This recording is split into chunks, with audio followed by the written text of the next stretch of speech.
Oi, amigos da TV Amergues, que Jesus, nosso Mestre, nos inspire a sua paz.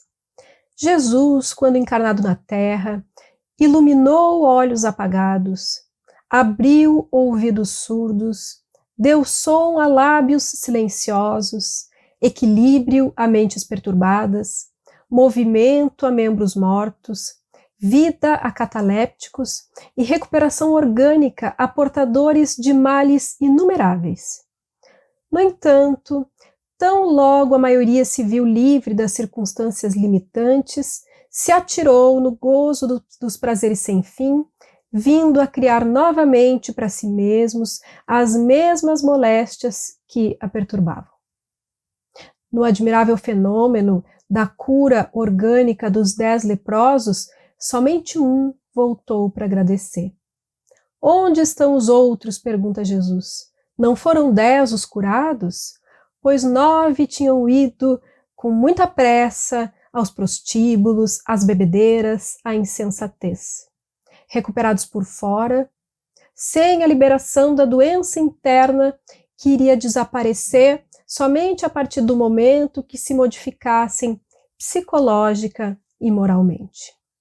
Nós sabemos que nós somos seres espirituais encarnados momentaneamente em um corpo físico, ao qual nós nos ligamos através do corpo sutil chamado de perispírito.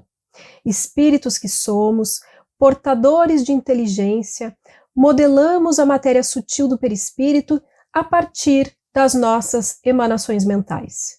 O perispírito, por sua vez, que é um modelo organizador biológico, transmite ao corpo físico a harmonia ou desarmonia de que se encontra investido. A querida mentora Joana de Ângeles compartilha o seu conhecimento no livro Momentos de Saúde e diz assim: a saúde é uma conquista interior que se reflete no corpo como resultado da harmonia íntima. E a conquista da saúde integral é a grande meta ambicionada pela criatura humana. O medo do desgaste orgânico, da dor, da morte é presente em todos nós, como um mecanismo de manutenção e de preservação da vida. Há milênios a gente vem tentando diversas experiências nesse ramo e graças a isso nós vemos tendo a pouco e pouco inúmeras conquistas. Não por acaso nós temos na atualidade os mais elevados índices de longevidade da história. Nós conseguimos extinguir diversas enfermidades que no passado dizimaram povos, conseguimos detectar doenças no seu início ou até antes de se manifestarem e com uma terapêutica cada vez mais avançada, prolongar a vida carnal, diminuir as dores, preservar os órgãos mesmo quando afetados. A gente sabe que novas doenças surgem devido à nossa inferioridade, mas são estudadas e combatidas sem trégua. Nós sabemos também que os desequilíbrios psíquicos e emocionais se transferem com muita facilidade para a área orgânica. O bombardeio de descargas mentais destrutivas altera o equilíbrio energético das células, facilitando a instalação das diversas doenças. Por isso, nós precisamos dar início a uma era de consciência da responsabilidade, para que lúcidos, equilibrados, busquemos uma conduta moral e mental harmônicas. Segundo a mentora, esse é o caminho para o encontro e estabelecimento da saúde integral. No livro Francisco de Assis, do Espírito Miramês, onde há a biografia desse querido discípulo de Jesus, com a riqueza de detalhes que somente a espiritualidade pode nos oferecer, conta-se a história de Tanali, o leproso de Rivo Torto. Em Rivo Torto tinha um hospital de leprosos terrível. A lepra não tinha tratamento, os doentes tinham que ser afastados para não contaminarem os seus familiares e também não contaminarem o restante da sociedade, e então aquele era um depósito de gente em pedaços. A grande maioria vivia lá impaciente e revoltada. E Francisco de Assis tinha imenso carinho por aquela gente e sempre pedia aos seus companheiros que os visitassem e que lhe trouxessem notícias deles.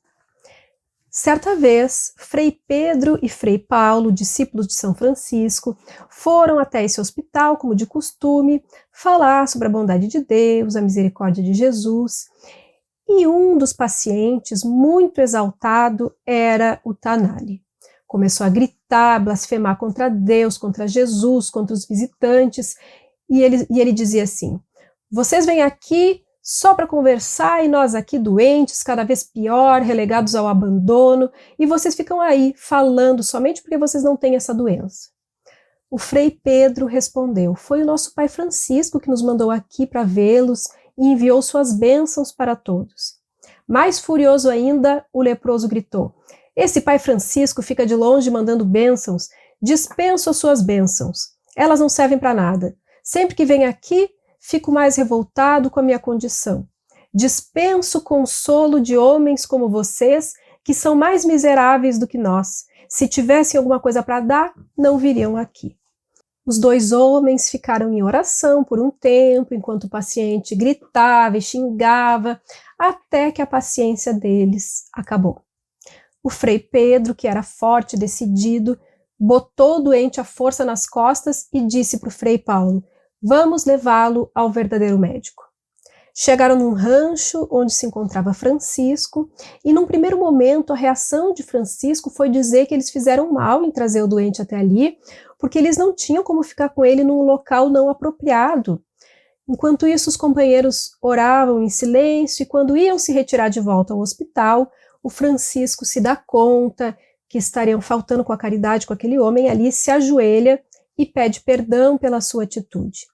Em seguida, acolheu o doente que estava engasgado de tanta agitação, o acomodou. O odor era fortíssimo. O rosto tinha se transformado em uma só ferida. O corpo, já deformado, já não suportava mais a roupa que o cobria, e Francisco foi tomado de grande compaixão. Beijou o rosto daquele homem como se fosse o da sua própria mãe. Ajudou a retirar aqueles pedaços de roupa, beijou-lhe as feridas cheias de pus e falou com tanto amor, pedindo perdão pela sua atitude impensada, que o doente começou a chorar. E Francisco chorou junto. Francisco pede que os amigos tragam uma gamela com água morna, 3 rosas colhidas do canteiro e ficassem em oração. E Francisco vai colocando as pétalas de rosas na água numa comovente oração e depois coloca Tanali dentro da gamela. Chamou Frei Luís, pediu que recordasse as palavras proferidas por Jesus quando curou Lázaro, tido como morto há 4 dias. E nesse momento Francisco sente alguém lhe tomar as mãos e lhe dizer: cuida das minhas ovelhas agredidas pelo seu próprio destino. E ele responde: sim, eu cuidarei. E se for da tua vontade, Senhor, que essas feridas passem para mim, e eu ficarei feliz de poder pagar pela minha falta com este homem que devo respeitar. Ele começou a lavar o corpo do enfermo, e conforme as suas mãos iam tocando o corpo do enfermo, as feridas iam se fechando como por encanto. Os discípulos ficam muito impressionados ao contemplar esse fenômeno de cura, esse fenômeno de materialização espiritual, de perceber a presença de Jesus através de Francisco de Assis. E Tanali, observando tudo, não sentindo mais dor, beija os pés de Francisco banhado em lágrimas. Ele se move em direção aos discípulos para fazer o mesmo, mas os discípulos não deixam, porque eles se sentiam leprosos da alma. E Tanali, que era um criminoso e incendiário de longa data, ergue os braços para o céu, tomado de profunda emoção, e diz: Senhor, eu sei que tu existes, faz de mim o que desejas que eu seja. A partir desse momento, todos abraçam ele, e ele passa a se chamar Frei Aprígio, um discípulo de Francisco de Assis, e passa muito tempo acompanhando o pai Francisco, a quem tinha muito respeito, falando sobre o Evangelho, consolando corações aflitos, mas ele sentia do fundo da alma ímpetos de violência e de agressividade que vinha tentando corrigir de todas as formas que aprendia com Francisco, usando muito a oração. Certa noite, perdeu o sono e ficou a olhar o céu, as estrelas, sentado debaixo de uma árvore. E chorando, começou a orar sentidamente. Senhor, se me fosse concedido receber algo de tuas mãos santas e sábias, se me fosse concedido pedir-te alguma coisa como prêmio para o meu coração, se eu pudesse escolher um caminho de livre e espontânea vontade, eu te pediria que beijasse outra vez o meu corpo como o fizeste antes com as chagas da lepra, e seria o homem mais feliz da terra, porque agora somente ela poderá arrancar do meu coração o orgulho e a violência que carrego de eras incontáveis. Ele adormece e no outro dia, ao acordar, com a luz do sol no seu rosto, Frei Aprígio voltava a ser Tanali, o leproso de Rivotorto. Ele ajoelhou-se, agradeceu a bondade de Deus e voltou novamente para o hospital onde estivera antes e de onde saíra revoltado. Ali, ele morre 6 anos depois, agradecendo a Deus a bênção da lepra que o ajudou a expurgar do íntimo o orgulho e a violência. A doença, então, pode servir como um processo de drenagem, descarregando na matéria densa a energia em desalinho de que o perispírito precisa se libertar, seja de encarnação atual ou de experiências passadas. Pode se manifestar também em decorrência do impacto dos agentes externos, das variações climáticas, dos micro-organismos e também da nossa falta de cuidado conosco mesmos. O comportamento autodestrutivo no uso do álcool, do tabaco, das diversas drogas, por exemplo, que debilitam o organismo, inclusive o abuso na alimentação. Não podemos nos esquecer de André Luiz, quando ele relata a sua história no livro Nosso Lar, mostrando que desencarnou antes do momento programado devido ao abuso do álcool e da má alimentação, e que ele desencarna, inclusive, na condição de suicida inconsciente em função disso. Então, são questões que nós precisamos estar atentos também, que geram as doenças. Mas a doença também pode ser um agente de proteção, muitas vezes solicitado pelo próprio espírito como medida a garantir-lhe maior probabilidade de sucesso na sua vinda na Terra. No livro Missionários da Luz, por exemplo, André Luiz relata o caso de uma mulher se preparando para reencarnar. O projeto mapeia um corpo físico perfeito e, no entanto, ela pede que tenha um pequeno problema na tireoide, nas paratireoides, para que ela possa reencarnar com um pequeno desequilíbrio. Ela diz que ela não quer encarnar com linhas impecáveis para a forma física, para que ela possa ter maior probabilidade de êxito na encarnação. Então, em função desse desequilíbrio da tireoide, ela iria ganhar bastante peso, e aí ela ia ter isso como um fator de proteção, porque ela não queria ser muito bonita para não se atrapalhar, para não se perder. Ela dizia, eu não estou interessada num corpo de Vênus, e sim na redenção do meu espírito para a eternidade. Os conflitos de culpa também têm um importante papel na gênese do desequilíbrio físico, mental e espiritual. Espiritual, porque abre campo para que se instalem as obsessões. Emocional, porque ficamos nos martirizando e paralisamos frente aos conflitos internos. E físico, porque nós transformamos em doença. Algumas pessoas pensam, bandido não tem culpa, tem gente ruim que faz o mal, que não está nem aí, a gente que se esforça para fazer o bem, para se melhorar, vive se sentindo culpado e sofrendo. Mas a gente que trabalha com a saúde mental sabe que não é bem assim, que isso é um grande engano. Quantas substâncias químicas para dormir, para acalmar a ansiedade, para se sentir alegre, para ter prazer, para se sentir vivo diante do tédio e do vazio existencial, porque a consciência profunda registra a culpa.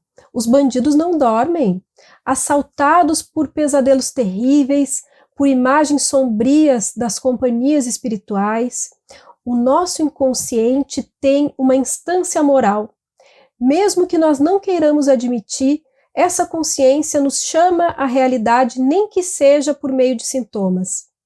Por isso, a nova proposta psicoterapêutica é não se culpar, diferente disso, se responsabilizar, não se evadir afirmando não tenho culpa, nem se punindo, assumindo a responsabilidade e trabalhando na reparação.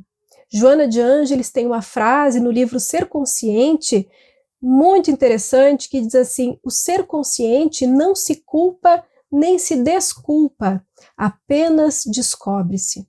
Responsável, me reabilito. Culpado, eu apenas me autopuno e não tenho direito de punir a mim mesmo. Deixemos a justiça com Deus. A emoção tem um grande papel na cura.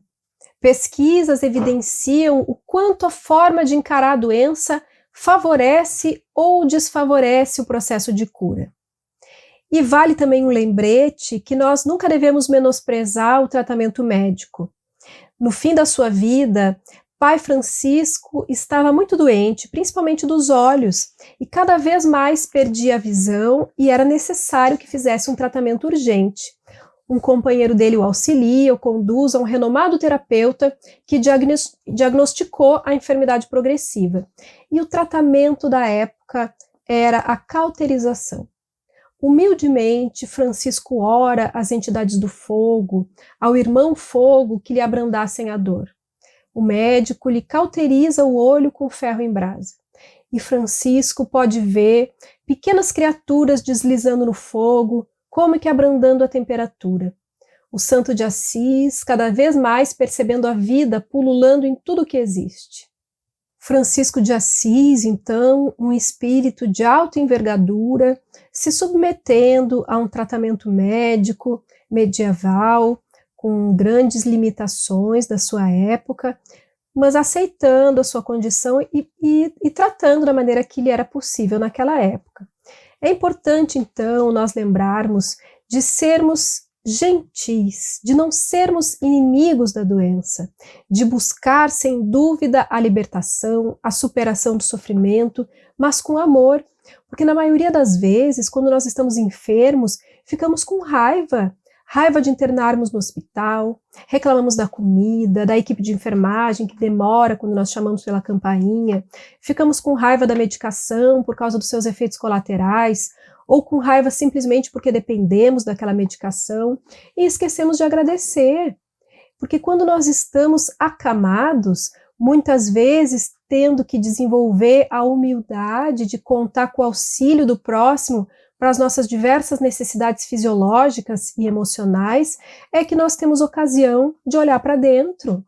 Chico Xavier, já idoso, com dificuldade de se locomover, às vezes caía no chão e tinha que ficar ali, até aparecer alguém para ajudar a se levantar, e era o que ele fazia com muito bom humor, com muita humildade.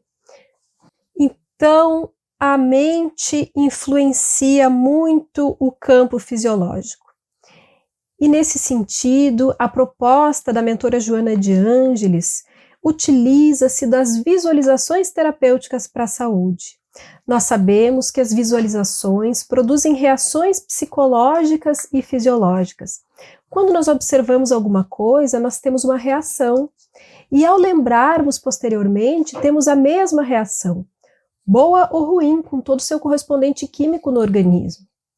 Várias pessoas que passaram por situações traumáticas e sofrem de estresse pós-traumático revivem a situação estressante e têm a mesma descarga de adrenalina que produz ansiedade, aceleração cardíaca, etc. Então, nós podemos provocar essas reações com vistas ao nosso bem-estar. Ao evocarmos paisagens tranquilas, nós relaxamos, transmitimos a mensagem ao nosso organismo de que está tudo bem, as nossas células passam a trabalhar em harmonia, e a técnica consiste em se colocar numa posição confortável, relaxar sem, no entanto, dormir, e respirar suavemente, sem pressa, observando o oxigênio entrando e saindo, sem forçar nada, apenas observando e gentilmente convidando a mente a relaxar. A nossa mente, como dizem os orientais, é como um macaco louco pulando de galho em galho. Incontáveis pensamentos se sobrepõem, agitados, nos seduzem a tentar resolver os problemas do dia a dia e a ficar prestando atenção neles, e nós devemos simplesmente deixá-los passar, sem nos fixarmos no assunto, mas também sem nos irritarmos, procurando visualizar uma paisagem natural e nos colocar nela. E aí tem algumas variações, onde nós podemos visualizar uma luz entrando em nós, uma luz se encaminhando aos diversos órgãos do corpo, ou aquele órgão que pode estar doente, então imaginar a luz envolvendo. E é muito interessante que hoje em dia nós temos estudos com neuroimagem que comprovam que existe uma mudança no nosso cérebro depois de 8 semanas de prática diária de meditação. Nessas pesquisas são 40 minutos de prática de meditação por dia e depois de 8 semanas se observam mudanças fisiológicas no cérebro. Então, além disso, nós precisamos também procurar compreender em que nós precisamos melhorar. Com gentileza, aceitando a doença por um espaço de tempo, né? Sem se rebelar, mas também sem se colocar como mártir, apenas acolhendo a doença durante um tempo, dizendo, vou te hospedar por um tempo, mas depois você deve ir embora. E evocando o bem a todo momento, porque as coisas negativas nos impressionam. Por que as coisas positivas não nos impressionam tanto? O mundo tem recursos para que todos possamos viver com dignidade, nós é que não enxergamos isso por causa da nossa inferioridade.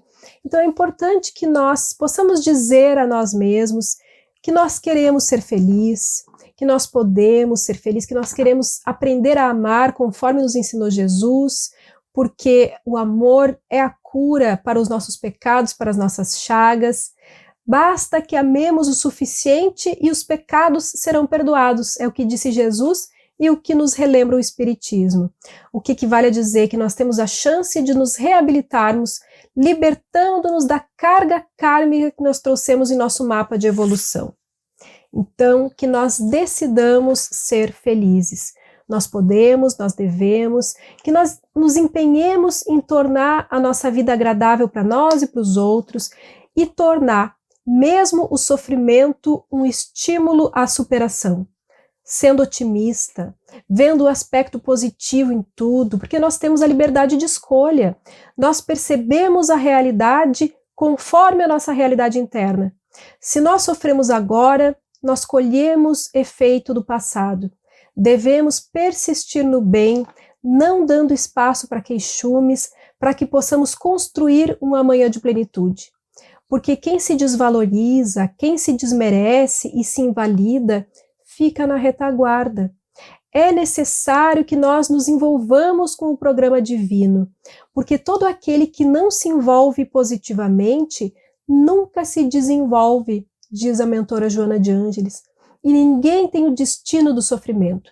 Ele é o resultado da ação negativa, nunca a causa. E ninguém há que se encontre fadado à desdita. Renovando-se, nós alteramos a nossa paisagem para o futuro, mediante o que nós elaboramos na área dos desejos mentais. Então, que nós possamos seguir o exemplo de Jesus, que é o grande exemplo de homem integral, o homem pleno, o homem espiritual, o homem da eternidade, do potencial intuitivo e criador, do homem consciente da sua realidade, ampliando a sua consciência, se abrindo para o divino dentro de nós. Porque a saúde, conforme diz o nosso símbolo aqui da Mergs, é a manifestação da perfeita harmonia da alma. E o caminho para nos tornarmos seres integrados nos mostrou Jesus, deixando como proposta única o amor a Deus e ao próximo como a si mesmo. E a moderna psicoterapia é autoamar-nos, libertando-nos dos atavismos ancestrais, porque quem não se ama, a ninguém ama, apenas projeta os seus tormentos. E quem se ama e conhece a sua própria debilidade, se perdoa, se dá uma nova chance e também aprende a amar o próximo. Porque a pessoa que se compreende, que se conhece, sabe o quanto é difícil ser melhor, e aí não exige que o outro ultrapasse a barreira das suas próprias possibilidades. Dessa maneira acaba se tornando mais tolerante, mais compassivo, mais fraterno e aprende a amar. Muita paz a todos nós.